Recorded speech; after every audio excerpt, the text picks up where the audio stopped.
Olá, amigos da TVL, está começando o programa Nossa Gente. Convidei hoje para o programa o publicitário Getúlio Curti Passe, que fez história na publicidade de Blumenau e é também um empresário aqui da nossa região. Getúlio, muito obrigado por ter aceito o nosso convite. Eu que agradeço a presença de vocês aqui na minha casa. Para mim é um motivo de satisfação para contar um pouco do tempo do início da propaganda aqui em Blumenau, que era bem diferente. Eu imagino que muito diferente, né? Bastante diferente. E você está falando de que época isso? Eu comecei em 66, na verdade, na época não existia nem agência de propaganda, mas eu queria ser design gráfico. Eu olhava a revista Cruzeiro, Manchete, na época, Seleções, então eu olhava aqueles anúncios, aquilo me maravilhava, então eu ficava maravilhado e tal.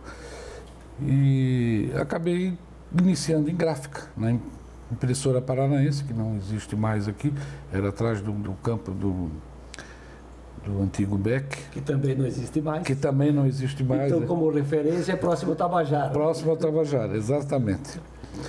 E ali eu entrei como aprendiz de desenhista, que não se chamava designer gráfico, era um termo que nós não usávamos, a coisa era mais simples, né?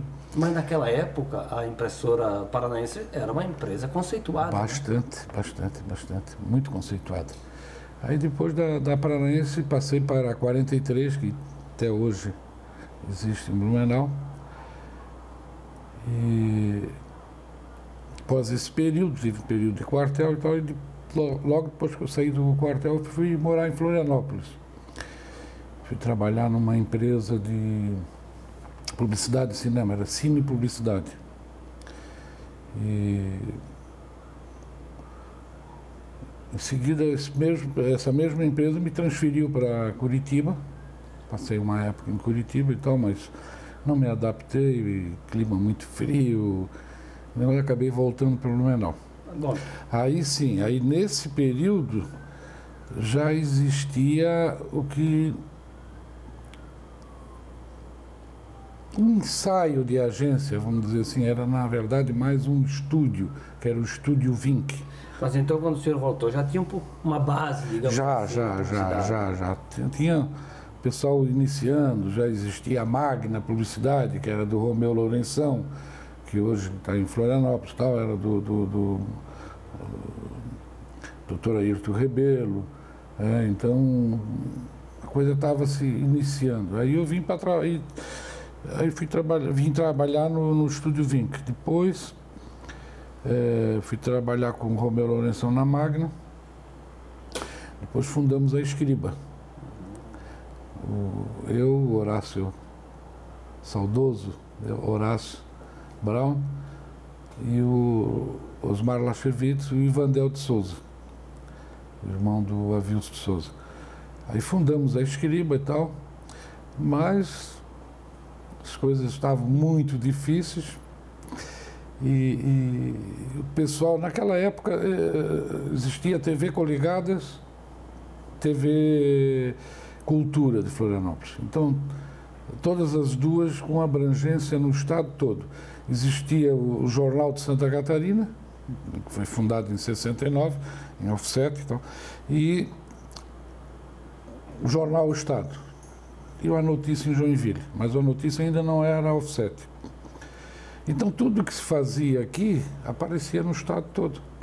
Então, o pessoal da Propag começou a observar o meu trabalho, mais especificamente. E, nesse meio tempo, a Propag montou um escritório em Blumenau. E, para esse escritório, veio o Roberto Costa, que hoje é o dono da Propag, veio trabalhar em Blumenau. Aí, um dia, ele me procurou, perguntou se tinha interesse de morar em Florianópolis, trabalhar com o Peixoto, Picolé, na época era diretor de criação. Então, naquela época, trabalhar na Propag seria hoje como alguém recebeu um convite para ir trabalhar na W Brasil, qualquer outra grande agência era do top, eixo, era o top Santa Catarina e tal. Então, eu fiquei assim, eu digo, pô, eu vou ter que ver esse negócio de perto, mas meio assustado ainda. Mas era um desafio, né? Era um desafio, meio assustado. Eu tinha casado recentemente, estava com a minha filha bem pequena ainda e tal, e aí nos transferimos para Florianópolis, eu, a minha mulher e a Valesca, a minha mais velha. Pois é, e nesse período, passando de uma empresa para outra, o senhor foi desenvolvendo funções diferenciadas ou evoluindo na mesma? Não, evoluindo. Claro que cada empresa, por exemplo, a Cine Publicidade que eu trabalhava com propaganda de cinema. Então ali eu fazia algumas animações, o mais era slide também, trabalhava muito com slide na época, não só no cinema, como na televisão também. E depois, lógico, com a Escriba, aí a gente, como eu tinha essa passagem pela gráfica, então quem tem um conhecimento gráfico pouco maior, ele consegue transitar nas outras áreas. Uma visão mais ampliada exatamente. do negócio, né? Entendeu? Até porque quem consegue desenvolver um rótulo, uma embalagem, um folheto, ele vai conseguir também desenvolver ou criar um anúncio de jornal. Pois é, falar nessas coisas, hoje a gente tem um auxílio bem mais de qualidade, né? Mais preciso que é o computador. Meu Deus, isso aí é naquela época, como é que era o trabalho na época? Tudo era feito à mão, desenhado mesmo, bico de pena, pincel, guache, aquarela. Quando começamos a utilizar a letra 7, aquilo foi um avanço.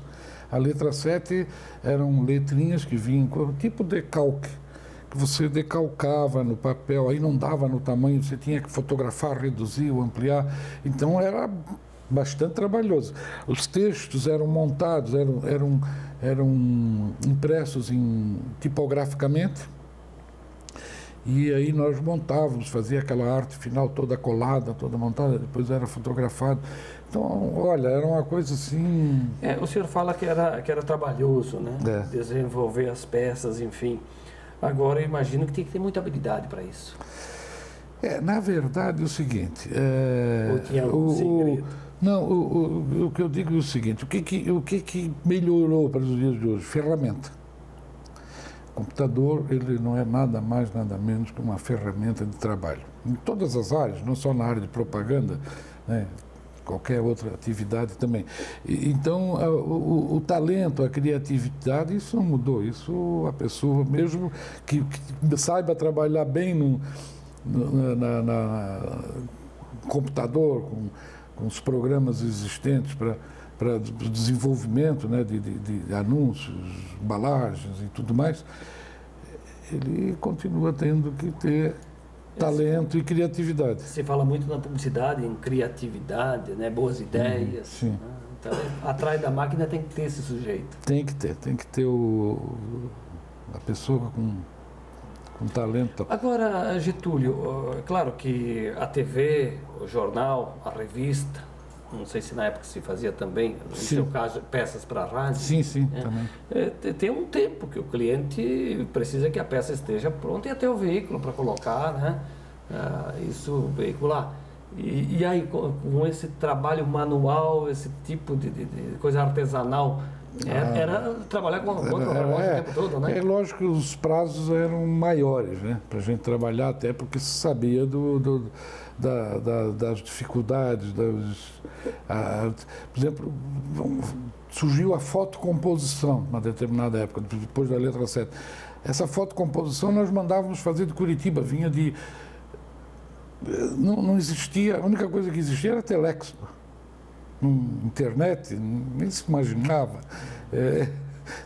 Então se mandava de ônibus um pacote e eles produziam lá e depois devolviam de ônibus. Então a nossa internet era o ônibus da Catarinense. Interessante como as coisas evoluíram nessa área, né? Mal e mal a gente conseguia conversar com o pessoal lá em Curitiba ou em Porto Alegre, ou onde a gente precisava enfim, dessa produção. Mas a conversa era tudo por telefone? Por telefone. Aí mandava, aí o cara recebia o desenho lá, aí ligava, não entendi aqui e tal, como é que é isso aqui, que a cor é essa mesmo. E detalhe, não tinha celular. Não tinha celular, era tudo... E para se conseguir uma ligação telefônica era trabalhoso. Tinha isso também, né? Muitas vezes a gente pegava o carro e ia a Curitiba, ia a Porto Alegre, produzir, acompanhar. Eu fui diversas vezes. Pois é, e o produto final era encaminhado lá no jornal, na redação da TV, na rádio. Tinha que ser entregue também em mãos. Tinha que ser entregue em mãos. Os próprios jornais, as emissoras de televisão também eram bem diferentes, né? O jornal também era todo montado manualmente. Outro, né? A televisão trabalhava muito com comercial. Os primeiros comerciais não eram nem em VT, era slide, era cinema, e aí usava muito telecine. Cinema já era um processo, e ainda hoje, acho que nem está se usando mais com a era digital, agora a coisa modificou muito, né? Mas era trabalhoso para eles também, para as revistas, para os jornais, para a emissora de televisão, tudo era diferente. Você já fazia alguma peça com animação naquela época? Era possível já? Era possível. Se trabalhava bastante com animação. Só que, lógico, era uma coisa mais rudimentar, né? Até pelos... para você ter ideia, filme de televisão com qualidade, vamos colocar assim, era feito em 35 milímetros. O mais em conta era 16 milímetros. Então, a edição era feita manualmente colado com durex. Você pegava, olhava, até aqui, tá, aqui, como se fosse um corte de câmera, cortava e emendava com durex. Você fazia muito isso também? Lembra dos cartuchos que se usavam no comercial de rádio? Sim. O negócio de cortar, colar. Não, era... As fitas de rolo. Olha, hoje as ferramentas que a gurizada tem aí é brincadeira, cara. É lógico que tem que saber utilizar, tem todos os... Hoje eles têm que usar o computador. Na época nós usávamos pincel, canetinha, tinta, aquarela.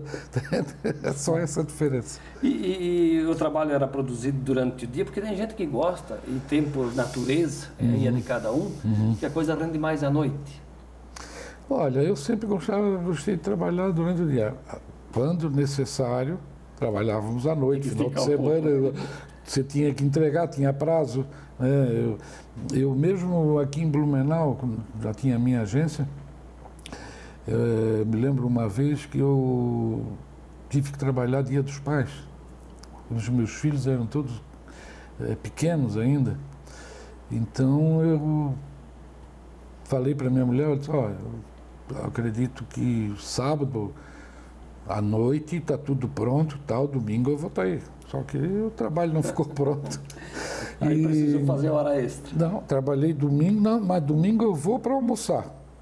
Preparou o almoço Dia dos Pais, não? Não funciona. Jantar com eles no Dia dos Pais. Getúlio Curtipassi, o nosso entrevistado hoje aqui no programa Nossa Gente, que faz um breve intervalo e logo estaremos de volta. Até já.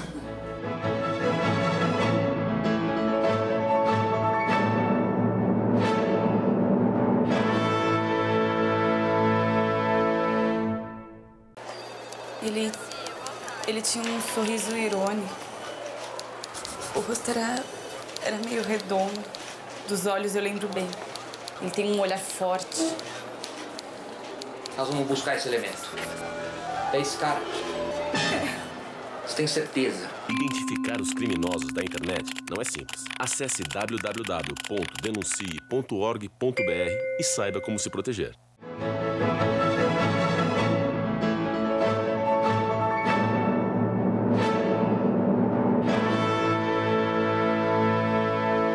Estamos de volta na sequência do programa Nossa Gente. Meu convidado hoje é o Getúlio Curtipassi. Ele trabalhou por um bom tempo na publicidade, foi um dos pioneiros aqui em Blumenau, né?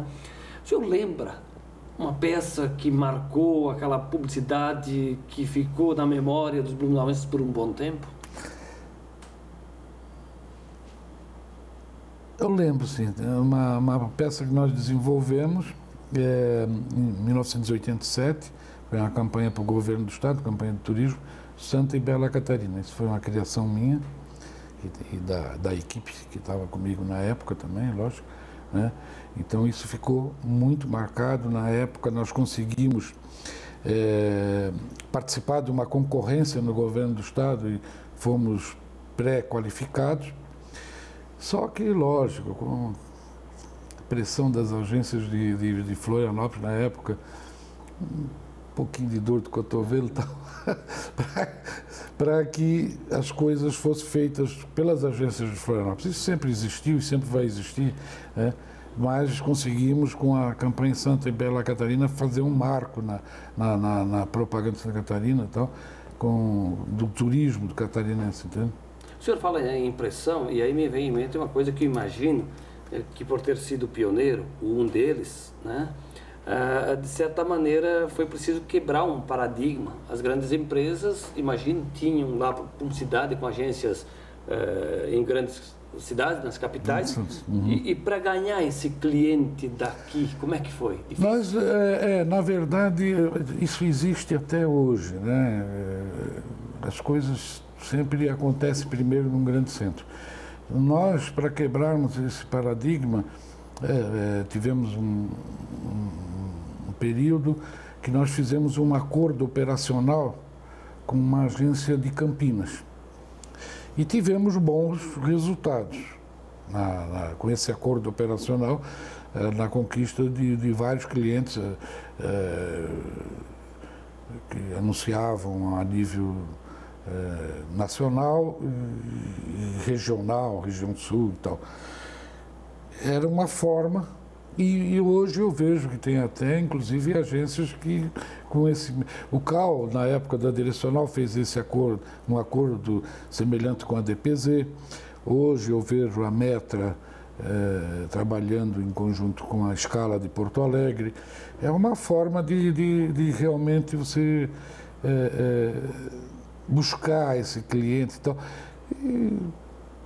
E eu acho que isso não é uma coisa fácil tipo, as grandes empresas trabalharem com as agências daqui. Isso é natural. O senhor fala do tempo da atual propaganda. Tempo da atual, exatamente. A parceria era com a empresa... NBK. Foi um bom tempo, durou um bom tempo. Foi um bom tempo, tivemos assim bons resultados, conquistamos na época vários clientes, como eu já falei, a nível nacional. Mas aí também emplacavam, né, as nossas empresas daqui em veículos como revistas nacionais também. Né? Sim, tivemos campanhas nacionais e às vezes até regionais. Fazia determinadas épocas, a empresa usava um período, vamos supor, região sul. Aí isso é estratégias, né? O pessoal da área de vendas, nós reuníamos com eles, apresentávamos a campanha e tal, então, né? Depois íamos para a região sudeste, entende? Até porque o cliente às vezes não tinha disponibilidade de verba para fazer anúncios nacionais, então fazia por etapas, né?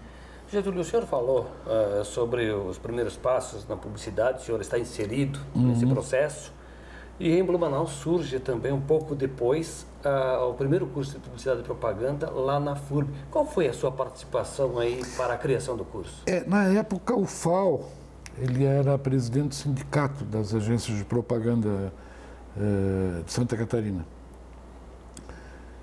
E tivemos também período aí que foi bastante marcante do GPCM, Grupo de Profissionais de Comunicação e Marketing.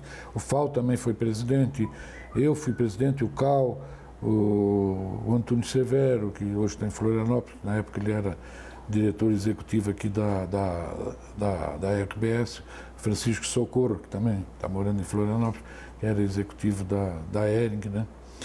Enfim, então durante esse período, como nós tínhamos assim uma dificuldade com mão de obra, pensou-se nessa possibilidade de se criar o curso. Aí o FAO encabeçou e tal, e todos nós apoiamos enfim, foi uma conquista realmente marcante para o mercado, né? E está aí hoje o curso lançando a gurizada no mercado, né?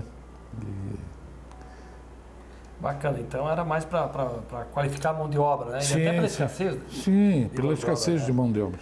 Eu tive a oportunidade de cursar publicidade e propaganda também. Eu soube. Eu várias vezes era convidado para fazer palestras e lá falar. Já faz um bom tempo. Já faz um bom tempo. Agora... Bom, mas o senhor falou no bloco anterior que serviu o Exército. Foi aquela temporada natural de um ano? Foi. Graças a Deus. Pois é, mas por que não gostou dessa experiência? Não, de maneira nenhuma. Era o tempo da ditadura militar, né? Mas eu estou lhe fazendo essa pergunta, não pela relação de servir o Exército, né? Mas num período da ditadura militar, com a propaganda. Havia a censura. Havia. E a propaganda, imagino, era censurada? Era censurada. Todos os comerciais de televisão, de rádio, jornais, tudo, antes de ir ao ar, eles tinham que ter o certificado, o carimbo do censor.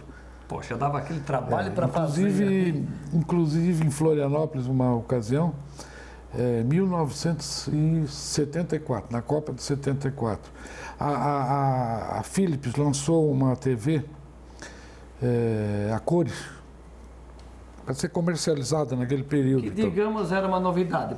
Era uma novidade. Tanto que as lojas comercializavam tanto a televisão preto e branco e a cores.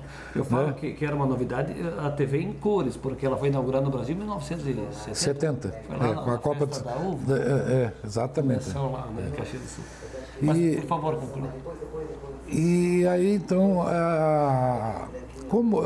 Não se escrevia que aquela TV era em cores. Se colocava uma imagem colorida no vídeo da TV, então o consumidor já sabia que se tratava de uma TV em cores. Aí, a imagem que circulava no Brasil inteiro, em outdoors, anúncios de revistas e tal, era uma moça na praia, guarda-sol, uma imagem muito bonita. E nós atendíamos o Queires, na época, a conta de varejo do Queires. E o Queires fez uma campanha conjunta com a Philips para comercializar isso.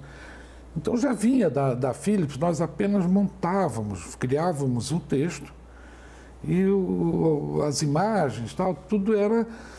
que se chamava isso campanha cooperada, da loja com o fabricante.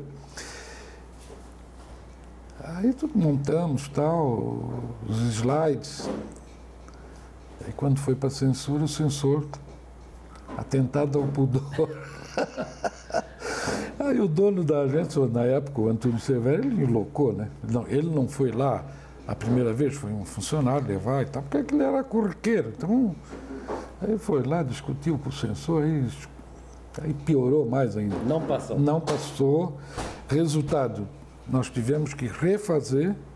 Aí eu me lembro que eu recortei, peguei de alguma revista, flores, colocamos as flores, aí voltou lá, foi aprovado. A moça de biquíni, não. Mas esse só foi um caso, né? Esse foi um caso. Não, existiram vários outros. A coisa era complicada. Getúlio, e o cliente? Reprovou muito o trabalho de vocês, não? Isso é uma decorrência, né? Às vezes acontece, às vezes o cliente... E muitas vezes também a gente pecava, né, em algumas coisas. Mas ele reprovava porque tinha conhecimento de causa ou às vezes porque no achismo entendia que não era aquilo? As duas coisas. Tinha muito disso? Tinha bastante. Eu me lembro uma vez que um cliente,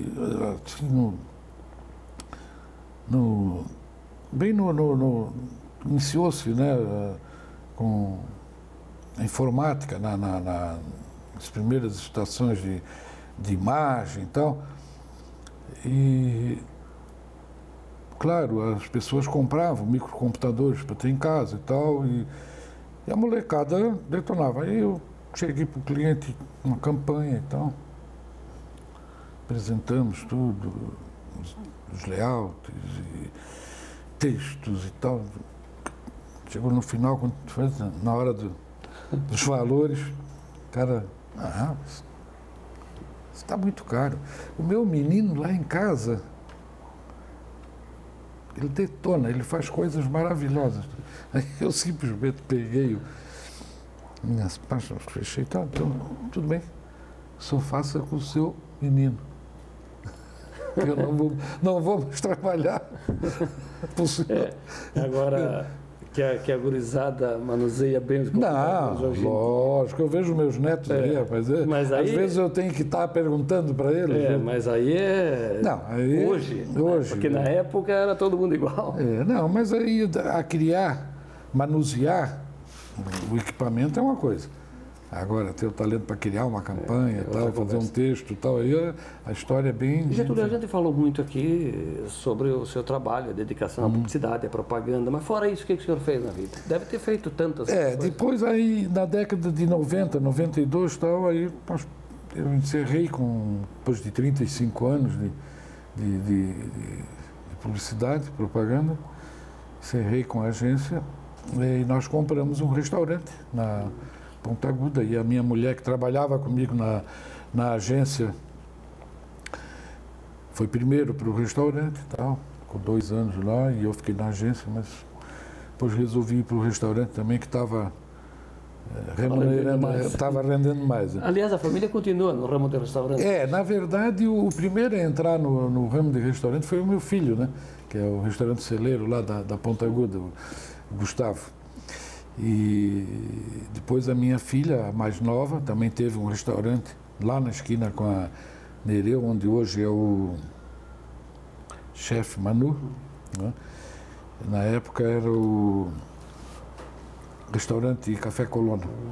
Então ela teve esse restaurante, depois ela vendeu. E nós, quando surgiu ali o Forte Apache, o meu filho foi ver e ele disse, pai, se vocês não comprar, eu compro. Aí nós adquirimos tal, e estamos tocando Getúlio, até hoje lá. Só me diz uma coisa, o senhor é natural de Blumenau, né? Sou de Blumenau.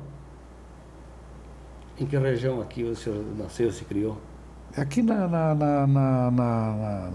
Garcia, depois aqui na Itupava Norte. Né? E o tempo de escola, onde é que foi? Eu estudei em seminário, fiz o ginásio em seminário, depois fiz o 2º grau no Pedro II. Aí quando eu casei, fui morar em Florianópolis, depois lá fiz por sei lá 2 semestres de administração de empresas e tal, e acabei, porque é aquela dificuldade, né, casado, com filho e tal, então era uma coisa Mas bastante... o colégio primeiro lá no ensino fundamental básico foi? Foi na rua Araranguá, escola Alice Tille. Muito bacana. E interessante, né? Hoje em dia se fala muito em curso de publicidade e propaganda para exercer essa função, e os grandes publicitários não sentaram no banco da faculdade. É o seu caso, né? Meu caso. Autodidata. Autodidata. Isso veio por acaso? Estava na veia? Não, estava na veia. Meu pai interferiu quando ele sabia que eu gostava de desenhar e tal, e ele era assim, amigo do seu Etevaldo Silva, que era o diretor da impressora paranaense. Então, na busca assim, do primeiro emprego, eu dizia para ele, eu quero ser desenhista, eu quero desenhar, eu não quero fazer outra coisa.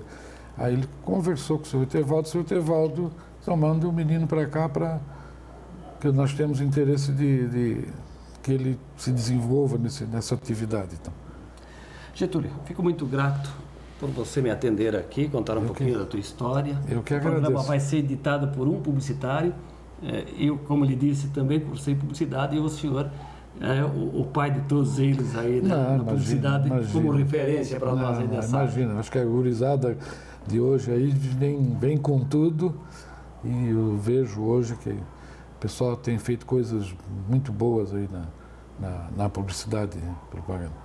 É pena que eu cursei publicidade e não andei por esse caminho. Optei pelo jornalismo. Mas... Uma coisa liga a outra. Liga, com certeza. Getúlio, brigadão, hein? Eu que agradeço. Getúlio Curti Passi foi o nosso entrevistado hoje aqui no programa Nossa Gente, que vai ficando por aqui. Eu te convido para seguir acompanhando a programação da TV. A todos um grande abraço e até a próxima.